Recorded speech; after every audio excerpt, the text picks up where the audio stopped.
What's going on, Bears fans? Welcome to another episode of Chicago Bears Central, your number one spot for everything Chicago Bears related. On today's episode, I'll be giving you 5 things to look out for in today's preseason game 2 against the Seattle Seahawks. We'll get into all that and more right after this. You are now tuned in to Chicago Bears Central, your number one place for all Chicago Bears news and content. All right, Bears fans. So I wanted to talk about, we have a post-game show coming up today, so make sure you are tuned in, subscribed, hit the bell notification, all that good stuff to make sure you get the notification when we go live for the post-game show after today's preseason game 2. But with that being said, I wanted to bring things that I'm looking out for in this second preseason game, and I'm going to kick it off now. First up, how well do the starters play in this game? We know that they're not going to play very many snaps. Matt Eberflus has already set the expectation to see them through 1 or 2 sets. That's probably about all we're going to see from the starters in this game. So with that being said, how do they perform in that game? We had weapons coming back for Justin Fields. Do they hold up a little bit nicer? Do they execute a little bit better? I do think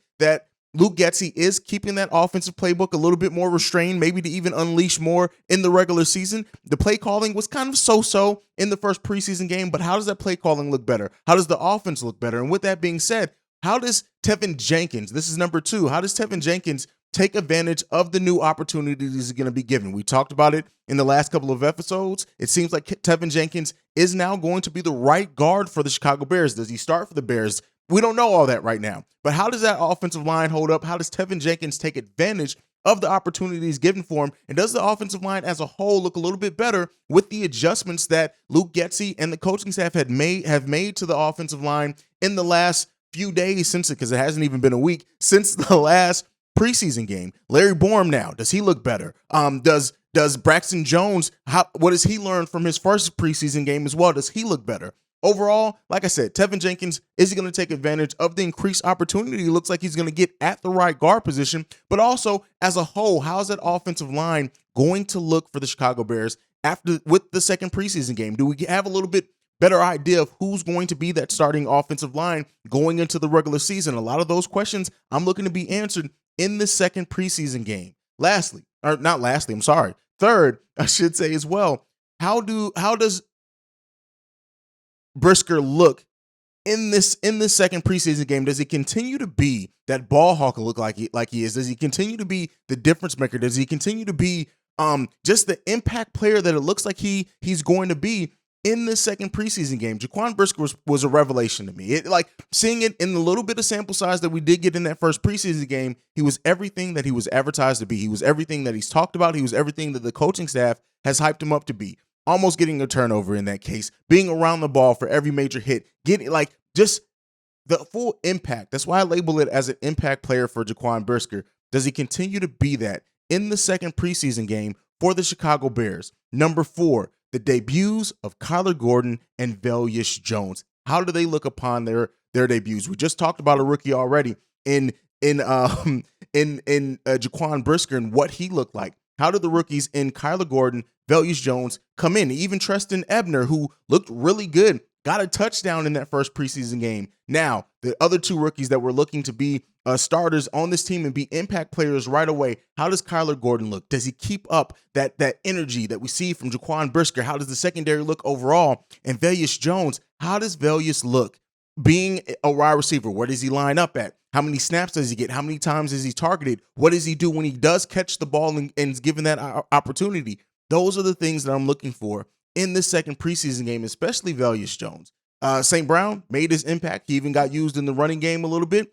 We haven't seen Darnell Mooney, and I don't know if we will see Darnell Mooney in the preseason at all, as well as Cole Kmet. But with that being said, Velus Jones, how does he show up? How does he take advantage of the opportunities? Do we have another weapon in him that can be used with his speed, his versatility, everything like that? Does he shape up to be everything that we hope and wish and think he can be? Same thing that I said for Kyler Gordon. Number 5, and the things that we're looking for from this team in preseason game 2, that is the defense attacking the quarterback. I know Seahawks going to be down their quarterback. That's fine. Luck isn't going to be in the building, and that's absolutely fine.